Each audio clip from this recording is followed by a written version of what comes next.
नमस्कार दोस्तों, स्वागत है आपका looking into the future series powered by Matt device circle. आज का एपिसोड इंडस्ट्री के उस रोल के बारे में है जो अगर ना हो तो सेल्स बेकार है, मार्केटिंग डायरेक्शनलेस है और सर्विस हेल्पलेस है। सोचिए, अगर ये रोल ना हो तो पूरी आईवीडी इंडस्ट्री का इंजन ही बंद हो जाए। Any guesses? चलिए हम बताते हैं आपको। आज हम बात करने वाले हैं इंडस्ट्री के सबसे हाईली इनोवेटिव रोल के बारे में, जो है प्रोडक्ट मैनेजर्स के बारे में। चलिए शुरू करते हैं भविष्य को समझने की जर्नी मेरे यानी प्रवीण शर्मा के साथ। प्रोडक्ट मैनेजर इंडस्ट्री का वो कोहिनूर है जिसकी वजह से ये इंडस्ट्री चमक रही है। अगर प्रोडक्ट मैनेजर प्रोडक्ट को इम्प्रूव, चेंज या इनोवेट ना करे तो सेल्स टीम सेल्स नहीं कर पाती, मार्केटिंग टीम मार्केट नहीं बना पाती और सर्विस टीम कस्टमर को सेटिस्फाई नहीं कर पाती। इसीलिए यह रोल इंडस्ट्री का सबसे इनोवेटिव और डिसीजिव रोल होता है। कोई कंपनी कितनी स्पीड से, रैपिड स्पीड से या कितनी तेज स्पीड से ग्रो करेगी या नीचे जाएगी, ये लार्जली उन लोगों के हाथ में होता है जो प्रोडक्ट को समझते हैं और इनोवेट करते हैं। इसीलिए किसी भी कंपनी में सिर्फ स्ट्रॉन्ग सेल्स और मार्केटिंग टीम का होना नहीं जरूरी है, उनके साथ साथ स्ट्रॉन्ग प्रोडक्ट मैनेजमेंट टीम का भी होना उतना ही ज्यादा जरूरी है। चलिए अब बात करते हैं आईबीडी इंडस्ट्री में प्रोडक्ट मैनेजर्स के रियल रोल के बारे में।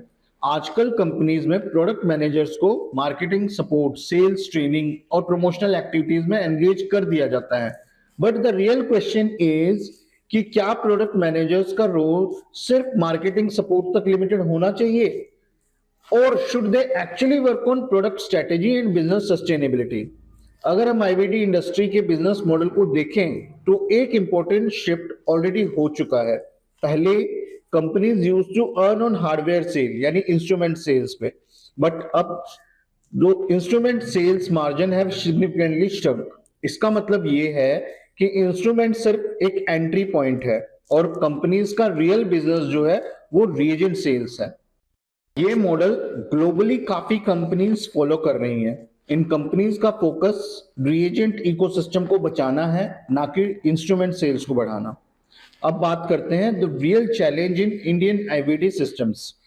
इंडियन आईबीडी में एक कॉमन स्ट्रेटेजी फॉलो करी जाती है। Companies aggressively push instruments installation to increase market share. इसका मतलब ये है कि अपने मार्केट में शेयर बढ़ाने के लिए इंस्ट्रूमेंट्स को एग्रेसिवली इंस्टॉल करवाती है। बट जब इंस्टॉलेशन बेस एग्रेसिवली बढ़ाया जाता है ना, तो मशीन क्लास सी और क्लास डी लेबोरेटरीज में भी इंस्टॉल होती है और इन लैब्स का सैंपल उतना नहीं होता जितना हम लोग एक्सपेक्ट करते हैं। उसका रिजल्ट क्या होता है? रिएजेंट कंजप्शन उतना स्ट्रांग नहीं होता। और इसी पॉइंट पर एक और प्रॉब्लम शुरू होती है कंपैटिबल रिएजेंट्स की और आरएफआईडी क्लोनिंग की, और ये सब ओरिजिनल रिएजेंट्स के बिजनेस को डायरेक्टली इंपैक्ट करता है और ये इसकी वजह से रिएजेंट सेल्स जो है वो डिक्लाइन होने लगती है। चलिए बढ़ते हैं अपने अगले पॉइंट पे कि जहां पे प्रोडक्ट मैनेजर्स का रोल बिकम क्रिटिकल्स।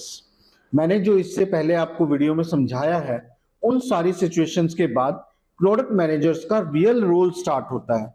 प्रोडक्ट मैनेजर्स का काम सिर्फ प्रेजेंटेशंस देने का नहीं है, ब्रोचर बनाने का नहीं है, सेल्स ट्रेनिंग का नहीं है। उसका प्राइमरी रोल होना चाहिए प्रोडक्ट इनोवेशन, जो बिजनेस और प्रोडक्ट और रिएजेंट्स के बिजनेस को प्रोटेक्ट करे। Product managers should work on product design improvements, reagent ecosystem protection, anti cloning mechanisms, smarter business models, और इन सब के लिए उनको चाहिए टाइम। जी हाँ, बिल्कुल सही सुना आपने। इस तरह के इनोवेटिव प्रोडक्ट को डेवलप करने के लिए प्रोडक्ट मैनेजर्स को चाहिए time to think, market understanding, field insights and in the last collaboration with the OEM partners. अगर प्रोडक्ट मैनेजर को सिर्फ मार्केटिंग और सेल्स एक्टिविटीज में बिजी रखा जाएगा तो इनोवेशन के लिए स्पेस ही नहीं बचेगा। इसलिए आज के टाइम में प्रोडक्ट मैनेजर्स का रोल सिर्फ प्रोडक्ट प्रमोशन नहीं होना चाहिए, they should act as business architect. Last में मैं इसको कंक्लूड करने से पहले आपको एक बहुत प्रैक्टिकल एग्जांपल बताता हूँ। ये तब की बात है जब I was initially in my horrible days. मैं और मेरे प्रोडक्ट मैनेजर्स ने एक केस स्टडी पे काम किया था और वो केस स्टडी थी कि सीबीसी के रिजल्ट्स के बेसिस पे हम लोग किस तरीके से मलेरिया और डेंगू की फ्लैगिंग्स को डेवलप कर सकें।